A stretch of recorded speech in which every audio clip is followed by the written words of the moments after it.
இந்த செய்தியை உங்களுக்காக வழங்குவது அருண் மசாலா. 1983 ஆண்டிலிருந்து தரத்துடன் தன்மை மாறாத அறுசுவை சமையலுக்கான அருண் மசாலா.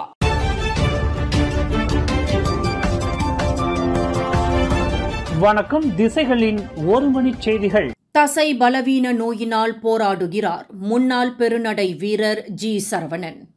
ஒரு காலத்தில் தேசிய விளையாட்டுப் போட்டியின் அடையாளமாகவும் வலிமையின் நாயகனாகவும் விளங்கிய 1998 ஆண்டு காமன்வெல்த் போட்டியில் தங்கத்தை வென்று மலேசியர்களுக்கு மட்டுமின்றி இந்தியர்களுக்கு பெருமை சேர்த்த முன்னாள் பெருநடை வீரர் ஜி. சரவணன் தற்போது நிற்கவே முடியாமல் அவதியுற்று வருகிறார்.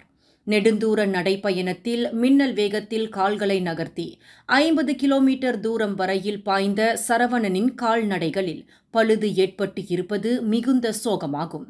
55 வயதுடைய சரவணனுக்கு படிப்படியாக ஏற்பட்ட தசை பலவீனம் உடல் செயல்பாட்டு இழப்புக்கு வழித்துள்ளது. இந்த நோய்க்கு சிகிச்சை நிவாரணம் இல்லை என்று தெரிவிக்கப்பட்டு இருப்பதால் மலேசிய தேசிய விளையாட்டுத் துறையில் மின்னும் நட்சத்திரமாக ஒரு காலத்தில் வலம் வந்த சரவணனின் எதிர்பார்ப்பு தற்போது இருண்ட உலகமாகியுள்ளது. நாட்டின் முன்னாள் கால்பந்து ஜாம்பவான் மொக்தார் டஹாரி இதுபோன்ற தசை பலவீனத்தால் பாதிக்கப்பட்டு அந்த நோயினால் நீண்ட காலம் போராடி கடந்த 1991 ஆண்டு தனது 39 வயதில் காலமானார். சரவணனுக்கு அடுத்த மே மாதம் சரியாக 55 வயது பூர்த்தியாகிறது. கடந்த 2021 ஆண்டு பினாங்கில் ஜூனியர் பெருநடை வீரர்களுக்கான பயிற்சியாளராக இருந்தபோது அதிர்ச்சியூட்டும் இந்த நோய் குறித்து அவருக்கு முதல் முறையாக தெரியவந்தது. தெளிவற்ற பேச்சு, உணவை உட்கொள்வதில் சிரமம், இரவு நேரத்தில் தூங்கும்போது கால்களில் அடிக்கடி ஏற்படும் பிடிப்புகள் முதலியவற்றினால் அவதியுற்று வந்த சரவணன் அதற்கான சிகிச்சையை பெற்றும் நிவாரணம் காண முடியவில்லை. அவரது ஆயுட்காலம் 5 ஆண்டுகளுக்கு மேல் நீடிக்க வாய்ப்பில்லை என்று அவருக்கு சொல்லப்பட்டு இருப்பது அதிர்ச்சியை அளிக்கிறது. கடந்த 2020 ஆண்டில் 79 கிலோவாக இருந்த அவரின் உடல் எடை தற்போது 53 கிலோவாக குறைந்துள்ளது. துல்லியமான செயல்பாடு, சகிப்புத்தன்மை முதலிய குணாதிசயங்களை பெற்ற சரவணனுக்கு ஏற்பட்டுள்ள இந்த வினோத நோய் அவரை மட்டுமல்ல, அவரின் குடும்ப உறுப்பினர்களையும் நிலை தடுமாற வைத்துள்ளது. வெல்ல முடியாத நெருக்கடியில் சரவணனின் இந்த உணர்ச்சி போராட்டம் ததும்பிக் கொண்டு இருப்பது வேதனையளிக்கிறது. விளையாட்டுத் துறையில் சரவணனின் கடந்த கால தேசிய சாதனையால் அவர் மிக போற்றப்பட்டவராக விளங்கிய போதிலும் தற்போது வினோத நோயினால் அவர் போராடும் நிலையில் விளையாட்டு வீரர்களை முழுமையாக ஆதரிக்க முடியாத ஒரு அமைப்பால் அவர் இப்போது கைவிடப்பட்டுள்ளார். எண்ணங்கள் மற்றும் பிரார்த்தனைகளுக்கு அப்பால் சிகிச்சை மற்றும் தொடர்புடைய தேவைகள் உள்ளிட்ட அதிகரித்து வரும் மருத்துவ செலவுகளுக்கு சரவணனுக்கு அவசரமாக பொதுமக்களின் ஆதரவு தேவை.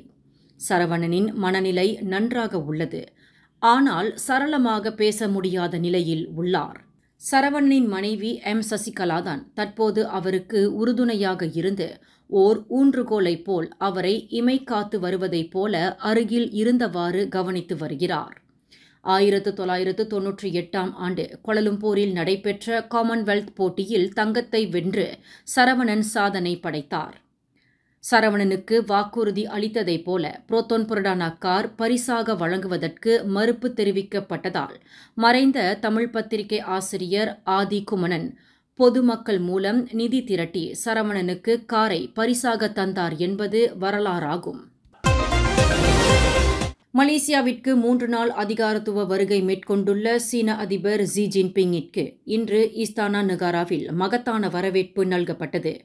மாமன்னர் சுல்தான் இப்ராஹிமின் அழைப்பை ஏற்று மலேசியாவிற்கு வருகை மேற்கொண்டுள்ள ஜி ஜின்பிங் காலை 10 மணி அளவில் இஸ்தானா நெகாராவை வந்தடைந்த போது மாமன்னர் சுல்தான் இப்ராஹிம் எதிர்கொண்டு வரவேற்றார். பின்னர் ஜி ஜின்பிங்கிற்கு சிவப்பு கம்பளத்தில் உற்சாக வரவேற்பு நல்கப்பட்டதுடன் மரியாதை அணிவகுப்பையும் பார்வையிட்டார்.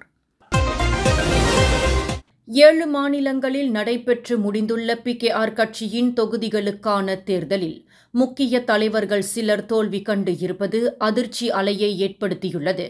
மிக குறைந்த வாக்குகளில் தாங்கள் தோல்வி கண்டு இருப்பதாக அறிவிக்கப்பட்ட தேர்தல் முடிவு விசித்திரமாகவும் முரண்பாடாகவும் உள்ளது என்று பலர் கட்சியின் தேர்தல் குழு தலைவர் டாக்டர் ஜலிஹா முஸ்தபாவிடம் மேல்முறையீடு செய்யவிருக்கின்றனர். தொகுதி தேர்தலில் பலர் ஓர் அணியாக போட்டியிட்டுள்ளனர். தலைவர், துணைத் தலைவர், உதவித் தலைவர் மற்றும் 15 செயற்குழு உறுப்பினர்கள் என்ற அளவில் ஒரே அணியாக நின்று தேர்தல் களத்தை சந்தித்துள்ளனர். இவ்வாறு அணியாக போட்டியிடும்போது கிடைக்கக்கூடிய வாக்குகள் வித்தியாசம் கிட்டத்தட்ட ஒரே மாதிரியான அளவிலேயே இருக்கும். ஆனால் இந்த முறை நடைபெற்ற PKR தேர்தலில் தலைவர் பதவிக்கு போட்டியிட்டவர் தோல்வி கண்ட நிலையில் அவரின் அணியில் உள்ள அனைவரும் அதிகமான வாக்குகளில் வெற்றி பெற்று இருப்பது அதிர்ச்சி அலையை ஏற்படுத்தியுள்ளதாக அவர்கள் கூறுகின்றனர். ஸ்லாங்கூர் ஷா ஆலம் தொகுதியின் நடப்பு தலைவரும் அம்பாங் நாடாளுமன்ற உறுப்பினருமான ரோட்ஸியா இஸ்மாயில் தன்னை எதிர்த்து போட்டியிட்ட கொத்தா அங்ரே சட்டமன்ற உறுப்பினர் நக்வான் ஹலிமியிடம் 314 வாக்குகள் வித்தியாசத்தில் தோல்வி கண்டுள்ளார். தனக்கு 899 வாக்குகளும் நஜ்வான் ஹலிமிக்கு 1213 வாக்குகளும் கிடைத்தன. தன்னை தவிர தனது அணியில் போட்டியிட்ட அனைவரும் அதிகமான வாக்குகள் வித்தியாசத்தில் வெற்றி பெற்றுள்ளதாக ரோட்ஸியா இஸ்மாயில் கூறுகிறார். இதில் வேடிக்கை என்னவென்றால் தனது அணியில் வெற்றி பெற்ற அனைவருக்கும் கிடைத்த வாக்குகளை விட தமக்குதான் மிக குறைந்த வாக்குகள் கிடைத்து இருப்பது எங்கேயோ தவறு நடந்து இருக்கிறது என்பதை உணர முடிவதாக ரோட்ஸியா இஸ்மாயில் குற்றஞ்சாட்டுகிறார். தனது அணியை சேர்ந்த அனைவருக்கும் கிட்டத்தட்ட சமமாக கிடைத்த பிளாக் ஓட்டுகளில் தாம் ஒருவர் மட்டும் விடுபட்டு தோல்வி கண்டு இருப்பது எப்படி என்று அந்த நாடாளுமன்ற உறுப்பினர் வினவுகிறார். சீன அதிபர் ஜி ஜின்பிங்கின் மலேசிய வருகையையொட்டி சிறப்பு செய்திகளை வெளியிட்டிருக்கும் சீன பத்திரிகையான சின்சியூ நாளிதழ் தனது முதல் பக்க செய்தியில் பிரசுரித்துள்ள சீன கொடி, மலேசிய கொடி ஆகியவற்றில் மலேசிய கொடியில் பிறை சின்னம் இல்லாதது தொடர்பில் நடவடிக்கை எடுக்க கோரி முன்னாள் கல்வி அமைச்சர் பேராசிரியர் டாக்டர் மஸ்லி மாலிக் உள்துறை அமைச்சை கேட்டுக்கொண்டார். ஒரு படகு இரு நாடுகளில் கொடிகளை ஏந்தி வரும் நிலையில் மலேசியாவின் ஜாலோர் கமிலாங் கொடியில் பிறை சின்னம் இல்லாதது கண்டிக்கத்தக்க நடவடிக்கையாகும் என்று முன்னாள் சுங்காய்ருங்காம் நாடாளுமன்ற உறுப்பினரான மஸ்லி மாலிக் வலியுறுத்தினார். இவ்விவகாரத்தில் ஒருபோதும் விட்டுக் கொடுக்கும் போக்கை கடைபிடிக்கக்கூடாது. காரணம், ஜாலோர் கமிலாங் கொடி என்பது மலேசியாவின் தன்மானத்தை பறைசாற்றும் ஓர் அடையாளமாகும். அதனை ஏளனப்படுத்துவதற்கு எவரையும் அனுமதிக்க இயலாது என்று மஸ்லி மாலிக் குறிப்பிட்டார். பேரா மாநில எதிர்க்கட்சி தலைவரும் பாஸ் கட்சியை சேர்ந்த சிமாங்கோல் சட்டமன்ற உறுப்பினருமான ரஸ்மான் ஜக்காரியா சட்டமன்ற கூட்டத்தில் கலந்து கொள்வதிலிருந்து 6 மாதங்களுக்கு இடைநீக்கம் செய்யப்பட்டுள்ளார். அந்த மதவாத கட்சியின் பேரா மாநில தலைவருக்கு விதிக்கப்பட்ட இடைநீக்க உத்தரவு உடனடியாக அமலுக்கு வருகிறது. ரஸ்மான் ஜக்காரியாவை இடைநீக்கம் செய்வதற்கு கொண்டுவரப்பட்ட தீர்மானத்தை பக்கத்தான் ஹரப்பானின் பர்சாம் சட்டமன்ற உறுப்பினர் ஆங் பூன் பியோ முன்மொழிந்த வேளையில் பரிசான் நேஷனலின் ரூங்கூப் சட்டமன்ற உறுப்பினர் ஷாருல் ஜமான் யாயா வழிமொழிந்தார். கடந்த 2024ஆம் ஆண்டு அக்டோபர் மாதம் தெலுக் இந்தானில் சீன நாட்டு கொடி பறக்கவிடப்பட்ட சம்பவம் தொடர்பில் இனத்துவேச தன்மையிலான சில அறிக்கைகளை ரஸ்மான் ஜக்காரியா வெளியிட்டதை தொடர்ந்து சட்டமன்றத்தின் சிறப்பு விசாரணை குழு முன்னிலையில் அவர் நிறுத்தப்பட்டார். சீன கொடி பறக்கவிடப்பட்டதற்கும் கப்பாயாங் சட்டமன்ற உறுப்பினர் ngா கோர்மேங் மற்றும் பசேர் பெடாமார் சட்டமன்ற உறுப்பினர் ஓ காலியாங் ஆகியோருக்கு தொடர்பு இருக்கிறது என்று அடிப்படையற்ற குற்றச்சாட்டை ரஸ்மான் ஜக்காரியா சுமத்தினார்.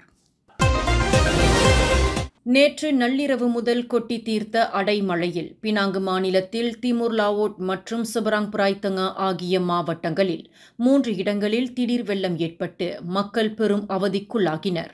திமுர் லாவோட் மாவட்டத்தில் ஜலான் பி ரம்லி, கம்போங் மஸ்ஜித் மற்றும் சபராங் பிராய்த்தங்கா மாவட்டத்தில் தமான் சியாக்காப் ஆகிய பகுதிகள் வெள்ளக்காடாக மாறின. எனினும் பாதிக்கப்பட்டவர்கள் யாரும் நிவாரண மையங்களுக்கு இடம் மாற்றப்படவில்லை என்று தெரிவிக்கப்பட்டது. இந்த செய்தியை உங்களுக்காக வழங்கியது அருண் மசாலா. 1983ஆம் ஆண்டிலிருந்து தரத்துடன் தன்மை மாறாத அறுசுவை சமையலுக்கு அருண் மசாலா. மேலும் செய்திகளை தெரிந்து கொள்ள கீழே இருக்கும் பெல் பட்டனை அழுத்துங்கள். உங்கள் மகிழ்ச்சியை வெளிப்படுத்த லைக் மற்றும் ஷேர் செய்யுங்கள். தொடர்ந்து திசைகளோடு இணைந்திருக்க சப்ஸ்கிரைப் செய்யுங்கள்.